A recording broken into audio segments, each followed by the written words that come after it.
आमच्या शहरामध्ये एवढा उत्स्फूर्त परिसर पहिला काय वाटते उद्याच्या या निवडणुकीमध्ये हदगाव विधानसभा मतदारसंघामध्ये महायुतीचे उमेदवार बाबूराव कदम हे 100% निवडून येणार आणि भरपूर मताधिक्याने निवडून येणार। हा विक्रमी विजय असेल। ठाकरे गटाने उमेदवारी विकल्या नाही, विकल्यात। आणि मी ते सांगतो की आयोग जे काही यांच्या जे बॅगा तपासतायत ते यांना एवढं दुःख वाटतंय ठाकरेंना आणि ठाकरेंच्या पिल्ल्यांना।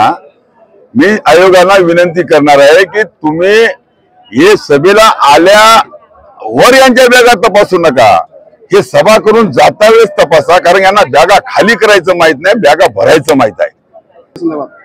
वंशावळीचा विषय नाही। हदगाव हिमायतनगर विधानसभा या मतदारसंघामध्ये कित्येक तुम्हाला तो वंश बुडालेला आहे, लक्षात ठेवा। काय आज काल परवा कोथळ्याला आत्महत्या झाली, काय आज आमच्या परिसरामध्ये जवळजवळ 3-4 आत्महत्या झाल्यात। आज तुमच्या मटका, तुमचा जुगार, तुमची गुडगुडी, काही अवैध धंदे जे सुरू आहेत, आज अनाठाई जे तरुण आहेत अवैध धंद्याच्या व्यसनाधीन चाललेले आहेत, घरामध्ये पूर्ण भांडणं होत आहेत, घरामधली प्रॉपर्टी वडिलांची मुलं विकत आहेत, ही फजिती आम्हाला पाहायला मिळते।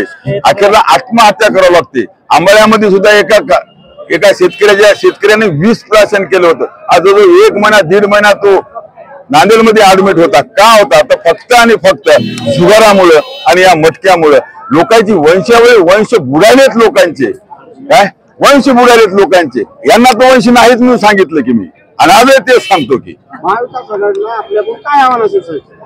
महाविकास आघाडीला काय आव्हान? त्यांच्याकडे काहीच नाही, तर आव्हान करायचं काय आव्हान करायचं त्यांना?